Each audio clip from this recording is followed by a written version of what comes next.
اعوذ باللہ من الشیطان الرجیم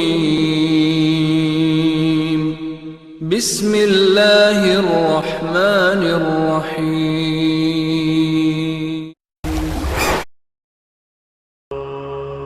فرش التراب يضمني وهو غطاء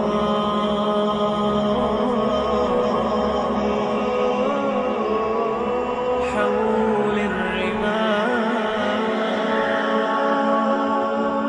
تلفني بل من وراء واللحد يحكي ظلمة.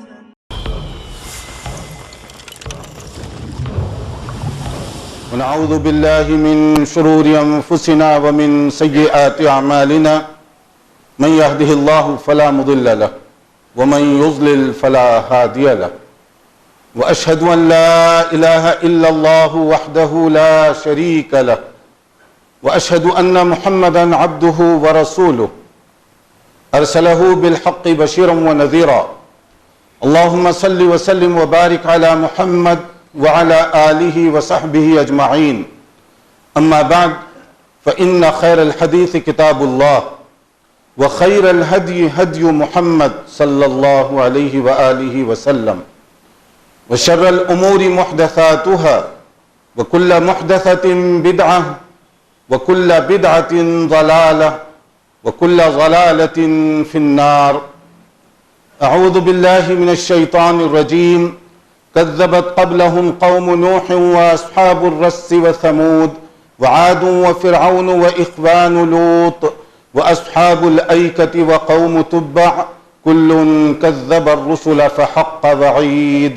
أفعيئنا بالخلق الأول بل هم في لبس من خلق جديد. حضرات، قرآن کریم جب آدمی توجہ کے ساتھ پڑھے تو اسے جن اہم عنوانات کا سامنا کرنا ہوتا ہے ان میں 3 عنوانات خاص طور پر قرآن کریم میں بار بار دہرائے گئے. ایک توحید کا مسئلہ ہے کیونکہ وہ ساری بنیاد کی بنیاد ہے، اساس ہے، بیج ہے اور اسی سے اسلام کا درخت نکلے گا. تمام انبیاء کرام کی دعوت کا خلاصہ، اسٹارٹنگ پوائنٹ اور مرکزی توجہ اسی پہلے پوائنٹ پر رہی. یا قوم اعبدوا اللہ ما لکم من الہ غیرہ. تمام انبیاء کرام نے اپنی دعوت کا آغاز اسی نقطہ توحید سے کیا کہ اے میری قوم کے لوگوں، ایک اللہ کو چھوڑ کر کسی اور کی عبادت بندگی نہ کرو. اگر یہ بیج پڑ جائے تو پھر اس سے جو درخت نکلے گا اس میں ہر جگہ توحید کی برکت اور اس کے اثرات دیکھ سکیں گے. دوسرا جو عنوان ہے قرآن کریم کا وہ رسالت ہے کہ اللہ تعالیٰ نے مختلف اوقات میں مختلف مقامات پر مختلف زبانوں کے بولنے والے انبیاء کرام کو بھیجا. انبیاء کرام علیہم السلام کا مقصد مختلف نہیں تھا، وقت مختلف تھا، زبانیں مختلف تھیں، جگہ الگ الگ تھیں، مگر مقصد ایک، گول ایک، ہدف سب کا ایک، اور وہ اللہ کی توحید کی طرف لوگوں کی رہنمائی کرنا، صراط مستقیم کی طرف لوگوں کو گائیڈ کرنا. تمام انبیاء کرام نے یہی کیا. اسی لیے رسالت پر ایمان یہ ہمارے لیے ضروری ہے تاکہ ہم یہ پہچان سکیں کہ دنیا اور آخرت کا رابطہ کیا ہے، زمین اور آسمان کا لنک کیا ہے، کہ اللہ تعالیٰ نے بعض لوگوں کو سلیکٹ کیا تاکہ دنیا میں بسنے والوں کو اللہ تعالیٰ کا دین بتا سکیں، اور آخر میں محمد مصطفیٰ صلی اللہ علیہ وآلہ وسلم کو اسی مقصد کی تکمیل کے لیے بھیجا گیا. تو آپ نیا دین لے کر نہیں آئے بلکہ وہی دین جو حضرت نوح نے پیش کیا، جو حضرت موسیٰ نے پیش کیا، جو حضرت عیسیٰ نے پیش کیا، جو حضرت ابراہیم علیہ السلام نے پیش کیا، وہی ہمارے نبی نے بھی پیش کیا. اگر فرق تھا شریعت کی تفصیلات کا فرق تھا. نماز کا تصور ہر جگہ موجود ہے، ابراہیم علیہ السلام نے بھی اس کا حکم دیا، اسماعیل علیہ السلام نے بھی اس کا حکم دیا، مگر نماز کا طریقہ، اس کے اوقات اور اس کی تفصیلات میں فرق رہا ہے۔ یہ ہے بنیاد اور شریعت میں فرق، جو ہمارے نبی اور آپ سے پہلے آنے والے انبیاء کرام میں فرق ہے، ورنہ دین نیا نہیں ہے، دین بنیادی طور پر ایک ہی ہے، عقیدہ توحید اور اس کی دعوت بنیادی طور پر ایک ہی رہی ہے۔ اور پھر تیسرا جو اہم عنوان ہے وہ آخرت، یعنی آخرت ایک ایسا دن آنے والا ہے جہاں پہلے دن سے آخر تک جو لوگ دنیا میں آئے سب کو اکٹھے کھڑا کیا جائے گا اور ان کے اعمال کا حساب و کتاب ہوگا، اور اسی حساب و کتاب کی بنیاد پر ان کے لیے فیصلہ کیا جائے گا۔ فَمَنْ يَعْمَلْ مِثْقَالَ ذَرَّةٍ خَيْرًا يَرَهُ وَمَنْ يَعْمَلْ مِثْقَالَ ذَرَّةٍ شَرًّا يَرَهُ۔ جس نے اس دنیا میں چاہے وہ 60 سال زندگی ہو، 70 سال ہو، 100 سال ہو، جتنی اس نے زندگی گزاری اسی کے مطابق اس کے ساتھ باس پرس ہوگی، اور خیر کی شکل میں یا شر کی شکل میں جو اس نے عمل کیا ہوگا وہ عمل اس کی نجات یا اس کے عذاب کا سبب بنے گا۔ اسی لیے قرآن کریم میں یہ جو تیسرا عنوان ہے آخرت، اس کو بہت اہمیت کے ساتھ پیش کیا گیا۔ میں اگر کوئی کام کروں اور میرا یہ یقین ہو کہ یہ کام مجھے جنت میں بھی لے جا سکتا ہے اور جہنم میں بھی لے جا سکتا ہے، تو میں کام کرنے سے پہلے کئی بار سوچوں گا، کہیں ایسا تو نہیں کہ یہ کام میری آخرت کو تباہ کرنے کا سبب بن جائے۔ میں بولنے سے پہلے سوچوں گا کہ یہ بات تو نہیں کہ میرا یہ قول اللہ کی ناراضگی کا سبب بن جائے۔ دنیا والوں کو میں اپنی زبان کے ذریعے سے چاہے تو دھوکہ دوں، جھوٹ بولوں، دروغ گوئی کروں، کچھ بھی بول سکتا ہوں۔ زبان میں اللہ نے اتنی لچک رکھی ہے کہ جیسے چاہے میں اس کو استعمال کر سکتا ہوں، لیکن کیا قیامت کے دن عالم الغیب اس کو بھی میں جھوٹ بول کر مطمئن کر سکوں گا؟ یہ وہ فکر ہوگی جو انسان کو بولنے سے پہلے تولنے پر مجبور کرے گی۔ اور میرا عمل دنیا والے چاہے کسی بھی روپ میں دیکھیں مجھے، مگر کیا میں آخرت میں اللہ رب العالمین کو بھی اپنے اس عمل کے ذریعے سے مطمئن کر پاؤں گا؟ اگر یہ بات ذہن میں آ جائے تو آدمی کوئی عمل کرنے سے پہلے کئی بار سوچے گا، دنیا پکڑے یا نہ پکڑے، لیکن اللہ رب العالمین کے آگے میری برات نہیں ہو سکے گی۔ قرآن کریم نے اسی فکر آخرت کے بارے میں ایک بات بتائی، اقترب للناس حسابهم وهم فی غفلۃ معرضون، کہ لوگوں کے حساب کا وقت بہت قریب آ چکا ہے، مگر کیا بات ہے کہ لوگ غافل ہیں اس سے۔ کیسے غافل ہیں؟ ہمارے پلان 100 سال کے ہیں، معلوم نہیں کل کیا خبر آنے والی ہے۔ آدمی کی منصوبہ بندی بڑی طویل ہوتی ہے، لیکن اسے نہیں معلوم کہ دوسرے لمحے کیا خبر آنے والی ہے۔ سورہ لقمان میں ایک بات بتائی گئی آخری آیت میں، وَمَا تَدْرِي نَفْسٌ مَاذَا تَكْسِبُ غَدًا وَمَا تَدْرِي نَفْسٌ بِأَيِّ أَرْضٍ تَمُوتُ۔ کسی کو یہ نہیں معلوم کل کا دن کیا خبر آنے والی ہے، کب زندگی کا چراغ گل ہونے والا ہے، کسی کو نہیں معلوم۔ اور یہ بھی کوئی نہیں جانتا کہ اس کا خاتمہ کن حالات میں، کس جگہ اور کس طرح سے ہوگا۔ اگر خاتمہ خیر کے ساتھ ہو تو حسن خاتمہ ایک اچھی علامت سمجھی جاتی ہے۔ من کان آخر کلامہ لا الہ الا اللہ دخل الجنہ، جس کا خاتمہ بالخیر ہو، جو لا الہ الا اللہ کے ساتھ دنیا چھوڑے، اللہ ہمیں ان خوش نصیب لوگوں میں شامل فرمائے۔ ان کے لیے اللہ کی طرف سے نجات اور کامیابی ہے۔ اور اگر خاتمہ خیر کے ساتھ نہ ہوا تو ان کے لیے جو نقصان دہ بات ہے وہ ہمیشہ ہمیشہ کی تباہی ہے۔ اس لیے کہ صحیح بخاری کی ایک حدیث ہے جس میں فرمایا انما الاعمال بالخواتیم، کہ انسان جو بھی عمل کرتا ہے وہ ڈیپینڈ کرتا ہے کہ آخری کا عمل اس کا کیا تھا۔ یوں سمجھ لیجئے کہ ایک طالب علم 3 گھنٹے ایگزام دینے کے لیے بیٹھے،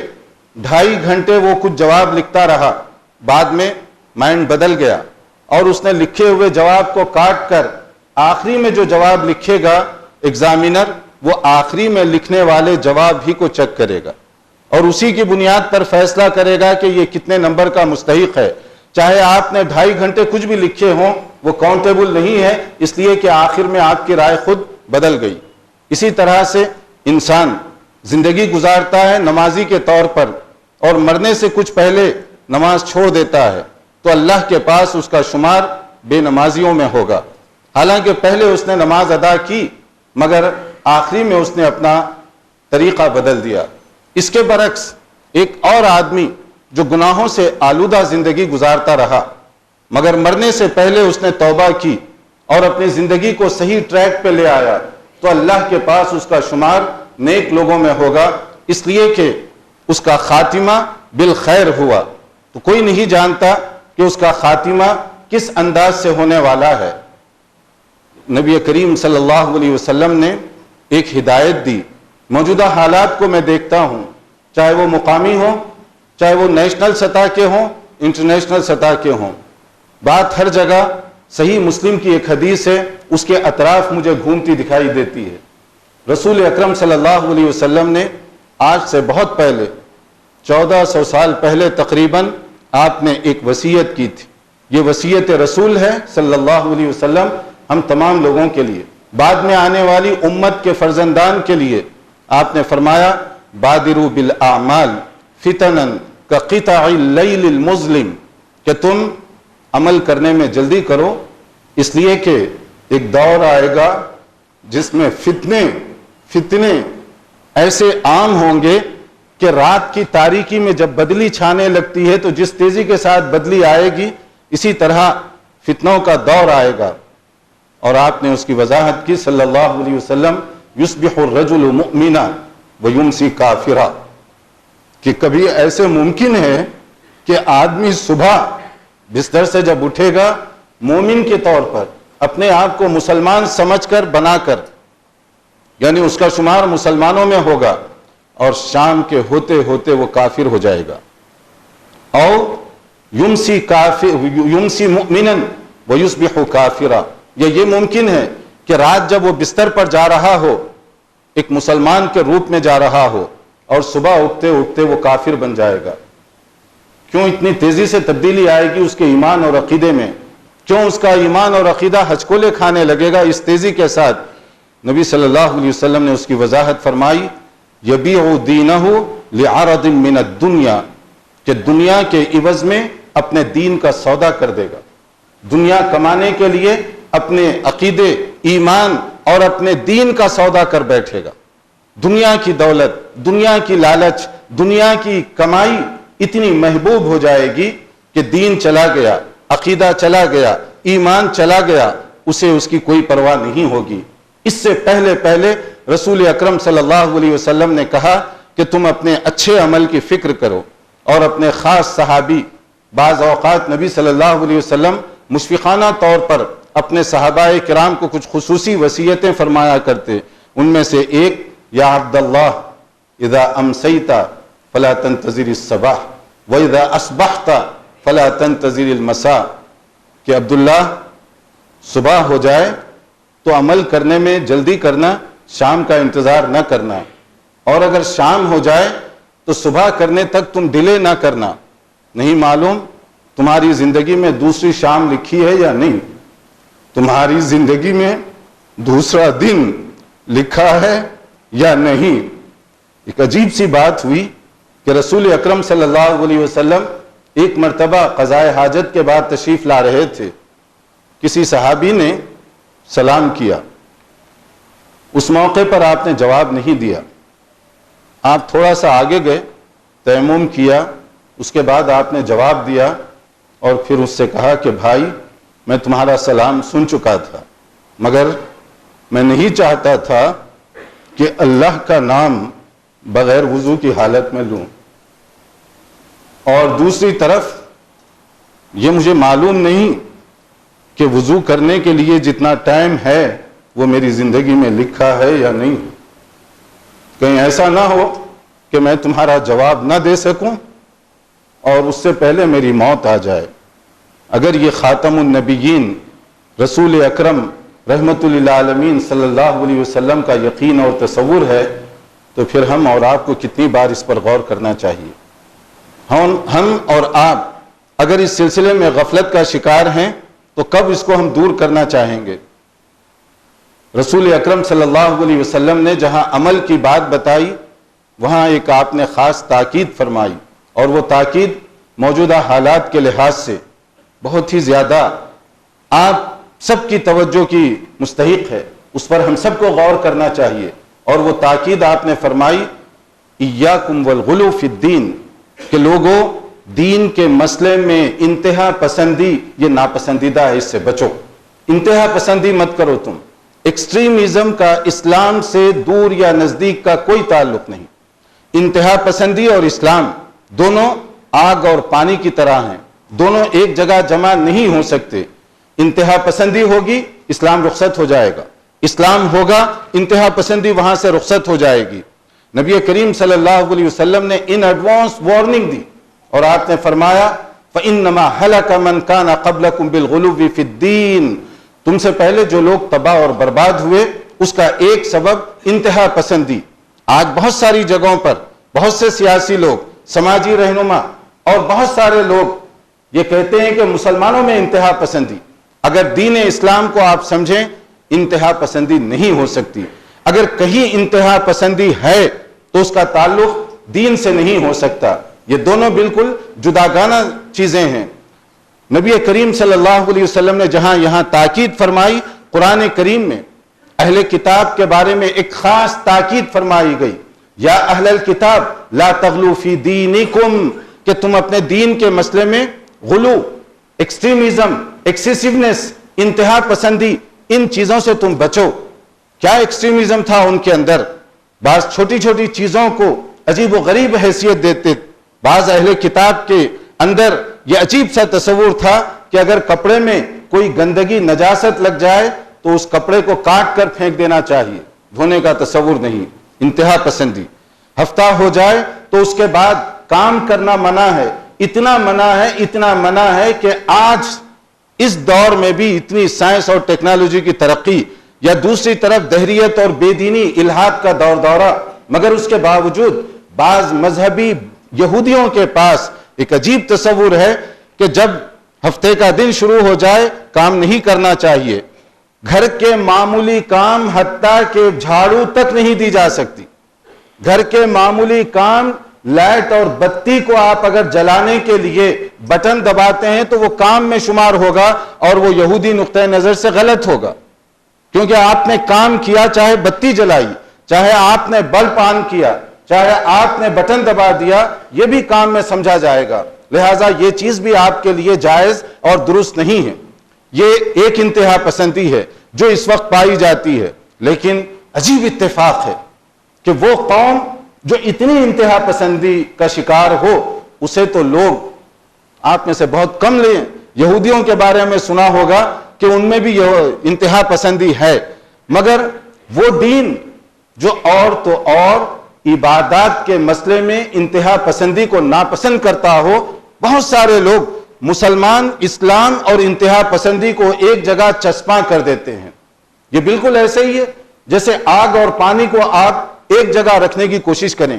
اسلام میں انتہا پسندی، اس کو سخت ناپسند کیا گیا۔ قرآن کریم پڑھیے وَكَذَلِكَ جَعَلْنَاكُمْ أُمَّةً وَسَطًا لِتَكُونُوا شُهَدَاءَ عَلَى النَّاسِ، اللہ تعالیٰ نے تمہیں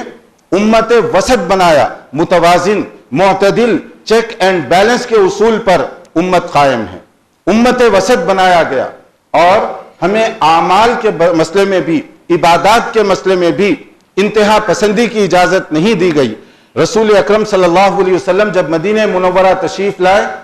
تو ایک مشہور صحابی ہیں، وہ یہودی بیک گراؤنڈ سے تعلق رکھتے تھے، وہ مسلمان ہوئے۔ انہوں نے کہا کہ میں جو پہلی ہدایت سنا نبی صلی اللہ علیہ وسلم کی زبان مبارک سے، اس میں یہی بات تھی ایھا الناس افشوا السلام، کہ لوگوں سلام کو عام کرو۔ سلام پیغام امن، سلام بھائی چارگی کا درس دینے والا، سلام یہ رحمت اور عدل کی تعلیمات کو عام کرنے والا۔ اور رسول اکرم صلی اللہ علیہ وسلم کی یہ بنیادی تعلیم ہے کہ تم سلام کو عام کرو، حتیٰ کہ آپ نے فرمایا السلام علی من عرفت ومن لم تعرف، سلام انہیں بھی کیجئے جنہیں آپ جانتے ہیں اور انہیں بھی کیجئے جنہیں آپ نہیں جانتے۔ تو سلام اسلام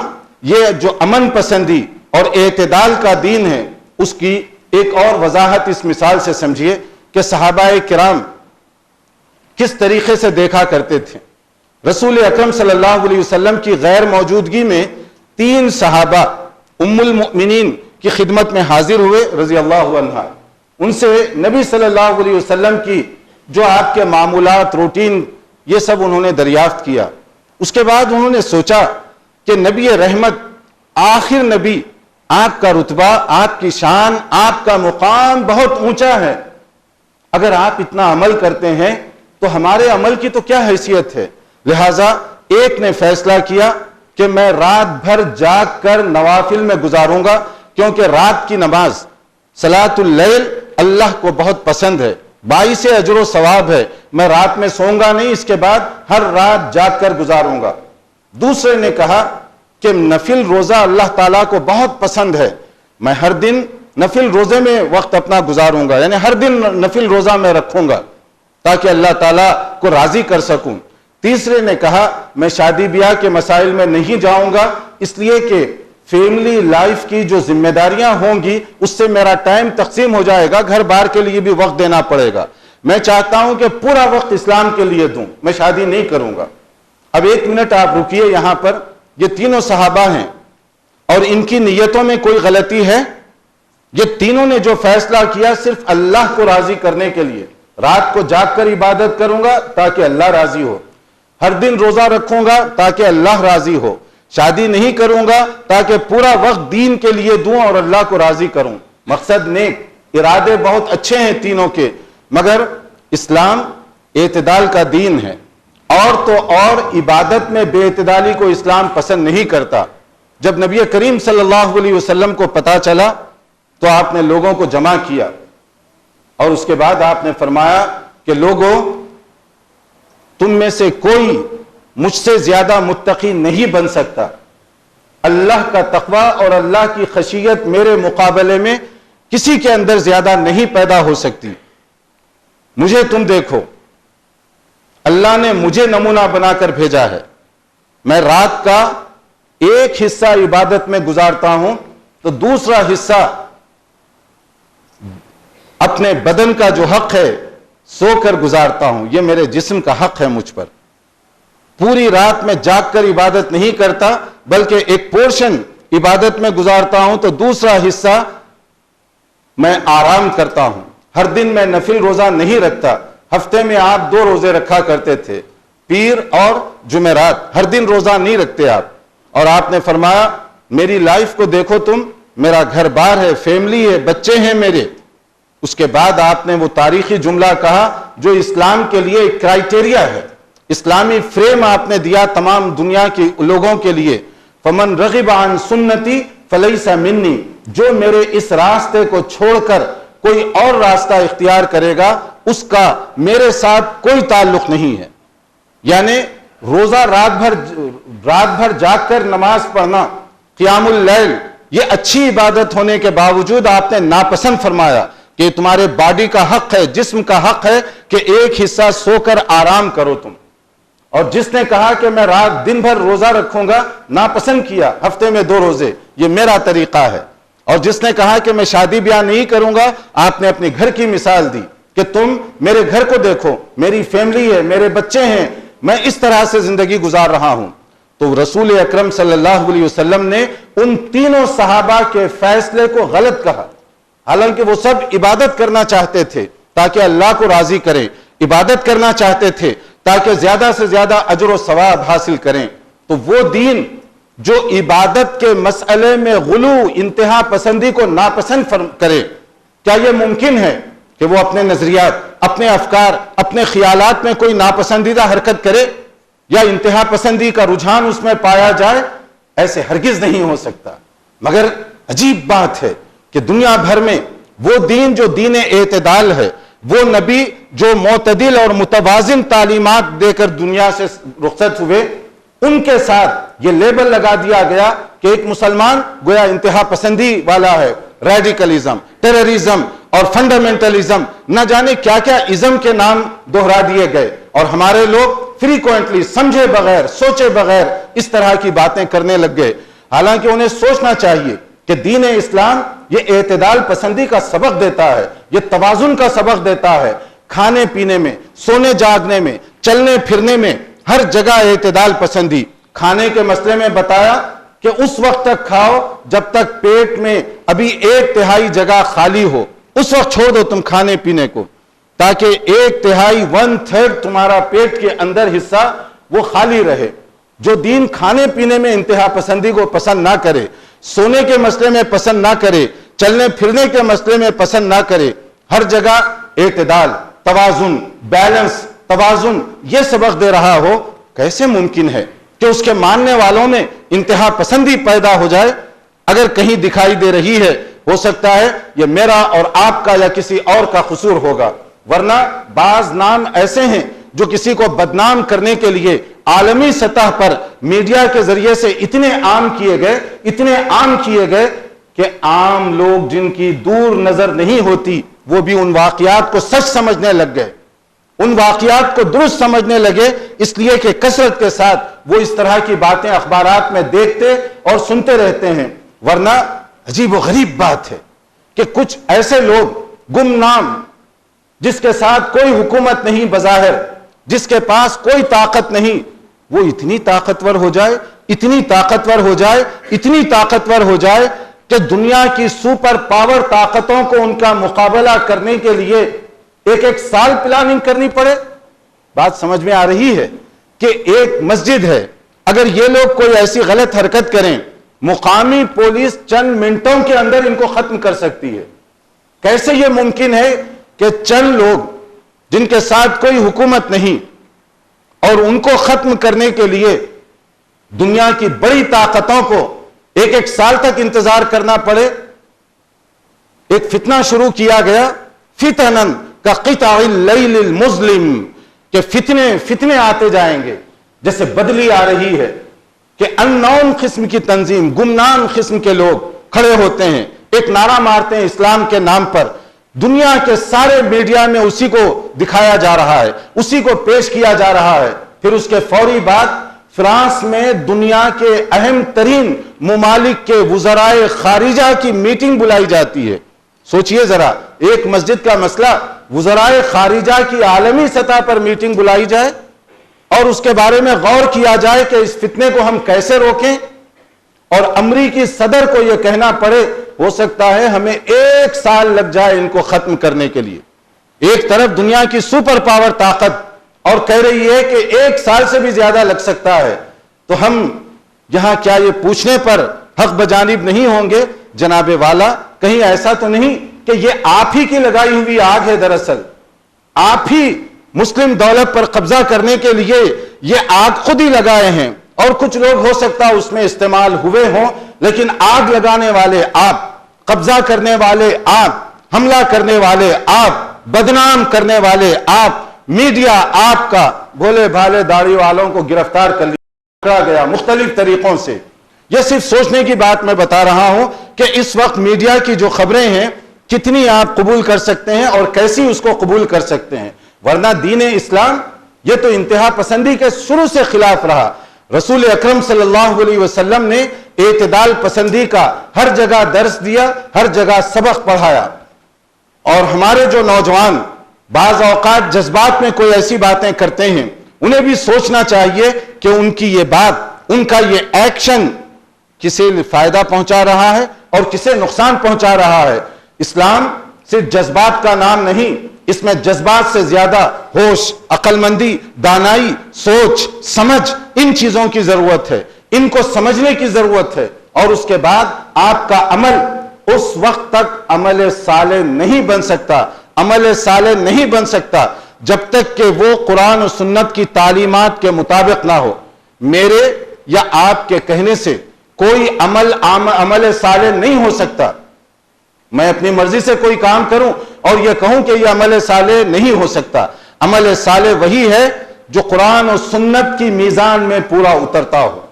اگر وہ عمل قرآن و سنت کی میزان میں نہ اترتا ہو، آپ چاہے جان کٹا دیں، مال لٹا دیں، گھر بار کو اجاڑ دیں، برباد کر دیں، شرعی لحاظ سے اس کو عمل صالح نہیں کہا جا سکتا۔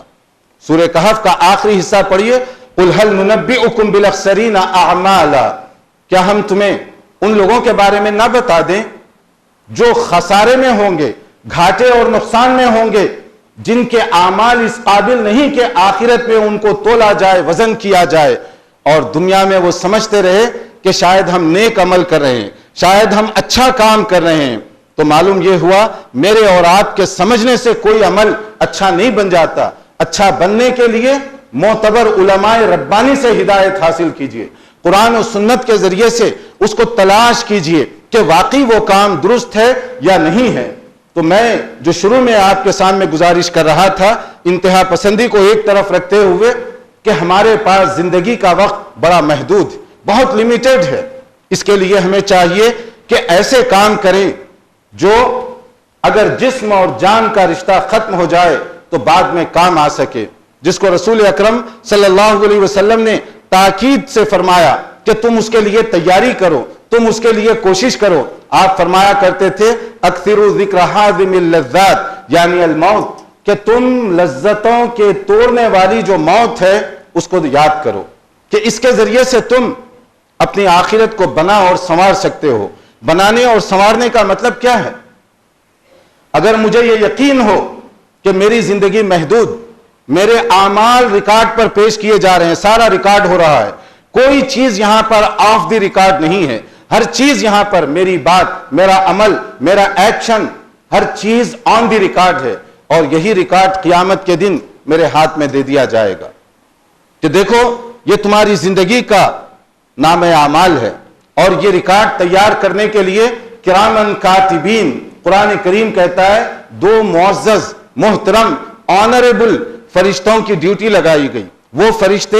جو نہ اپنی طرف سے کمی کر سکتے، نہ اپنی طرف سے اضافہ کر سکتے، جو ہے وہ اس کو ویسے ہی وہ نقل کریں گے، اور قیامت کے دن وہی نامہ اعمال ہمارے سامنے رکھا جائے گا۔ وَوُضِعَ الْكِتَابُ فَتَرَى الْمُجْرِمِينَ مُشْفِقِينَ مِمَّا فِيهِ، کہ وہاں جب نامہ اعمال پیش کیا جائے گا لوگ کانپ اٹھیں گے، مَا لِي هَذَا الْكِتَابُ لَا يُغَادِرُ صَغِيرَةً وَلَا كَبِيرَةً إِلَّا أَحْصَاهَا، میں نے زندگی میں جو کام چھپ چھپا کر کیے وہ بھی اس میں درج ہیں، جو میں نے لوگوں کے سامنے کیے وہ بھی اس کے اندر درج ہیں۔ آدمی چاہے دوسروں کو کتنا ہی دھوکہ دے، اپنے آپ کو دھوکہ نہیں دے سکتا۔ مجھے معلوم ہے کہ میں کیا ہوں، دوسرے مجھے کسی بھی انداز سے دیکھیں، اپنے نفس کو آدمی دھوکہ نہیں دے سکتا۔ جب نامہ اعمال اس کے سامنے رکھا جائے گا اسے تو معلوم ہے کہ میں نے کتنے خیر کے کام کیے اور کتنے میں نے شر کے کام کیے، اسے خود اپنا انجام وہاں دکھائی دے رہا ہوگا۔ اسی لیے کہا گیا قُلْ إِنَّ الْمَوْتَ الَّذِي تَفِرُّونَ مِنْهُ فَإِنَّهُ مُلَاقِيكُمْ ثُمَّ تُرَدُّونَ إِلَى عَالِمِ الْغَيْبِ وَالشَّهَادَةِ فَيُنَبِّئُكُم بِمَا كُنتُمْ تَعْمَلُونَ، کہ جس موت سے تم بھاگ رہے ہو اس سے تم بچ نہیں سکتے، موت خود تمہارے پیچھے آ رہی ہے۔ اس کا جو وقت مقرر ہے، اجل مسمى، جہاں مقرر ہے، جس حالت میں مقرر ہے اسی حالت میں تم کو وہ لینے والی ہے۔ پھر کیا ہوگا؟ مرنے پر تو مسلمان اور غیر مسلم میں کوئی اختلاف نہیں، لیکن مرنے کے بعد کیا ہوگا اس میں ہے ہمارے لیے نقطہ، کہ ہمارے اور ان کے درمیان یہی فرق ہے۔ ثم تردون الى عالم الغیب والشہادہ، اس اللہ کی طرف تمہیں لوٹایا جانے والا ہے جو سب کچھ جاننے والا ہے، اور وہاں پر وَلَقَدْ جِئْتُمُونَ فُرَادًا، اکیلے اکیلے آ کر حساب دینا ہوگا اللہ کے سامنے، اکیلے اکیلے پرسنل اور انڈیویجول حساب دینا ہوگا، اور وہ حساب جو کچھ میں نے اس دنیا میں کیا ہے اسی کے مطابق میرے ساتھ جو بھی معاملہ کیا جائے گا۔ جیسے رسول اکرم صلی اللہ علیہ وسلم نے فرمایا ایک صحیح حدیث میں، جب آدمی کا انتقال ہو جائے تین چیزیں اس کے ساتھ جاتی ہیں، جیسے عزیز ہوتا ہے، جتنا دوست اور جتنا محبوب ہوگا اس کے دوست، رشتہ دار، اس کے ساتھ اس کی دولت، اور پھر اس کا عمل۔ کوئی کتنا ہی عزیز کیوں نہ ہو، قبر میں اپنے اس عزیز کی میت کے ساتھ دفن نہیں ہونا چاہے گا، وہ صرف اوپر ٹھہر کر اس کے اوپر مٹی ڈالے گا، اور پھر اس کے بعد اس کی دولت اور اس کے رشتہ دار تو واپس آ جائیں گے، مگر اس کا عمل اس کے ساتھ ہمیشہ کے لیے وہاں پر دفن ہو جائے گا، اور اسی کے مطابق یہ جنت وہ یہ قبر اس کے لیے جنت کی کیاری بھی بن سکتی ہے، جہنم کا گڑھا بھی۔ روضۃ من ریاض الجنہ اور حفرۃ من النار، دونوں صورتوں میں کہ اگر اس کے عمل اچھے ہوں گے تو گویا فرسٹ پیپر میں وہ کامیاب۔ حضرت عثمان رضی اللہ عنہ کبھی قبر کے سامنے گزرتے تو ان کے اوپر ایک عجیب کیفیت طاری ہوتی۔ ان سے پوچھا گیا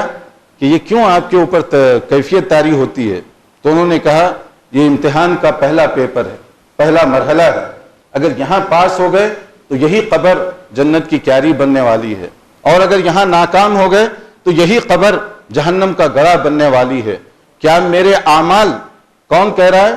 خلیفہ راشد حضرت عثمان، جن کو زمین پر کتنی مرتبہ جنت کی بشارت رسول اکرم صلی اللہ علیہ وسلم نے خود دی تھی، وہ کہتے ہیں کیا ہمارے اعمال اس قابل ہیں کہ یہ قبر جنت کی کیاری ہماری بن جائے؟ حضرت سفیان بہت بڑے محدث، بہت بڑے فقیہ گزرے ہیں، کبھی وہ کسی قبرستان کی زیارت کرتے تو عموماً اس دن درس حدیث ان کے لیے ممکن نہیں ہوتا کہ حدیث کا درس دیں، یا ممکن نہیں ہوتا تھا۔ ان سے پوچھا گیا کہ کیوں آپ کے اوپر یہ کیفیت طاری ہوتی ہے کسی کی تدفین میں یا ایسے موقع پر آپ شرکت کریں اور پورا دن درس نہیں دے سکتے؟ تو وہ بھی یہی کہتے رہے کہ یہی تو پہلا مرحلہ ہے، جب میں کسی کی اور تدفین میں شریک ہوتا ہوں تو یہ ذہن میں رکھتا ہوں کہ اسی طرح سے میرے اوپر بھی مٹی ڈالے جانے والی ہے۔ میں جب نماز جنازہ میں شرکت کرتا ہوں تو میں سوچتا ہوں کہ کچھ لوگ میری بھی جنازے کی نماز پڑھنے والے ہیں، میرا بھی کندھا اسی طرح دینے والے ہیں، لیکن کیا میرے اعمال اس قابل ہیں کہ اللہ رب العالمین کے سامنے جب انفرادی طور پر پیش ہونا ہوگا تو مجھے کامیابی مل سکے گی وہاں پر؟ یہ وہ لوگ ہیں جنہوں نے دنیا کی تاریخ کا دھارا بدل دیا، جنہوں نے رخ موڑ دیا دنیا کی تاریخ کا، اور وہ اس طرح سے غور کر رہے ہیں،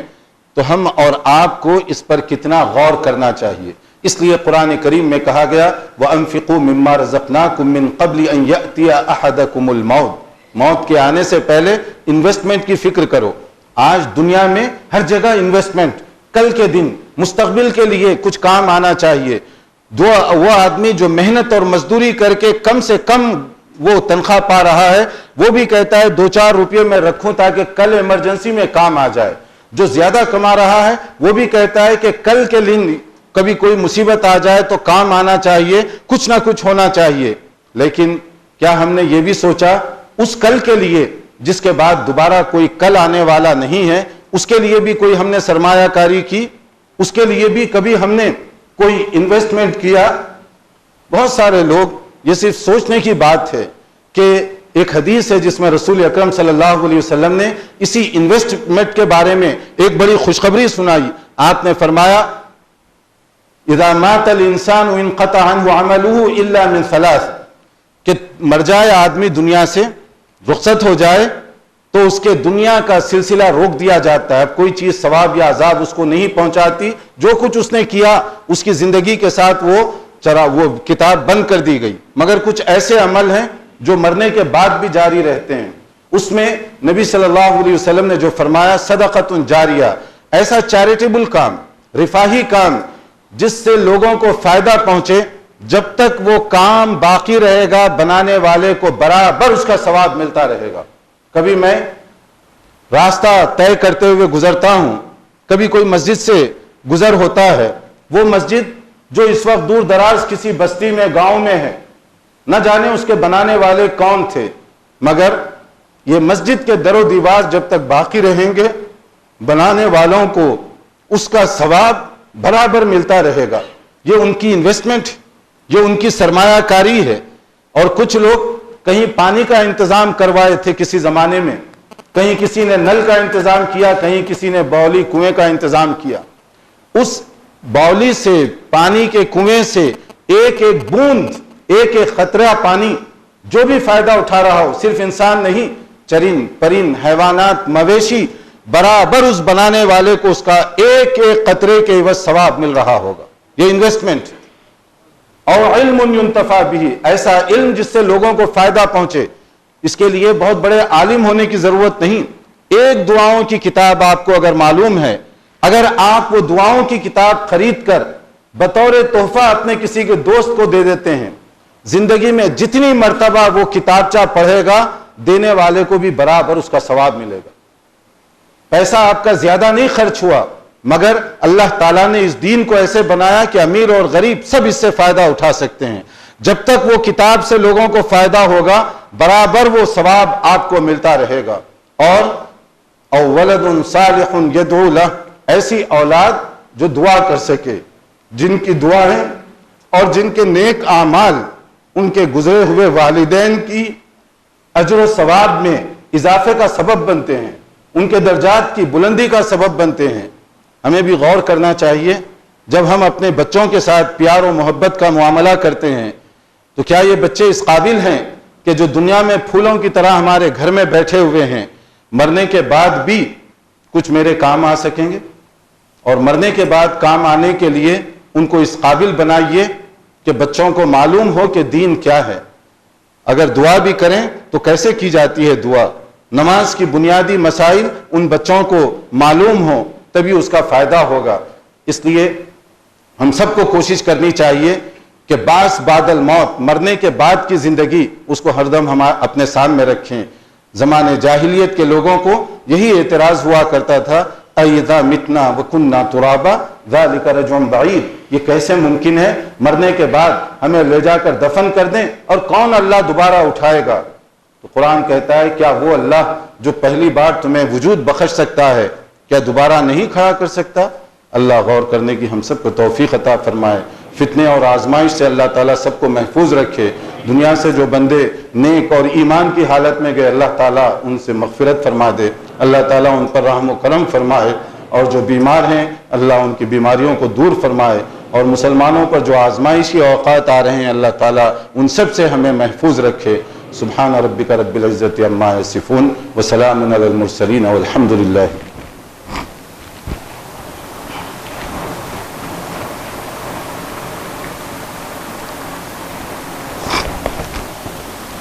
الحمد لله رب العالمين والعاقبة للمتقين والصلاة والسلام على رسوله الكريم وعلى آله وصحبه أجمعين۔ أعوذ بالله من الشيطان الرجيم، إن الله وملائكته يصلون على النبي يا أيها الذين آمنوا صلوا عليه وسلموا تسليما، اللهم صل على محمد وعلى آل محمد كما صليت على إبراهيم وعلى آل إبراهيم إنك حميد مجيد، اللهم بارك على محمد وعلى آل محمد كما باركت على إبراهيم وعلى آل إبراهيم إنك حميد مجيد، اللهم اغفر لجميع المؤمنين والمؤمنات والمسلمين والمسلمات الأحياء منهم والأموات، ربنا اغفر لنا ولإخواننا الذين سبقونا بالإيمان ولا تجعل في قلوبنا غلا للذين آمنوا ربنا إنك رؤوف رحيم، اللهم إنا نسألك الهدى والتقى والعفاف والغنى، اللهم احفظنا من كل بلاء الدنيا وعذاب الآخرة، اللهم أعز الإسلام والمسلمين، اللهم انصر المسلمين في كل مكان، اللهم انصر المسلمين في كل مكان، ربنا آتنا في الدنيا حسنة وفي الآخرة حسنة وقنا عذاب النار، وآخر دعوانا أن الحمد لله رب العالمين۔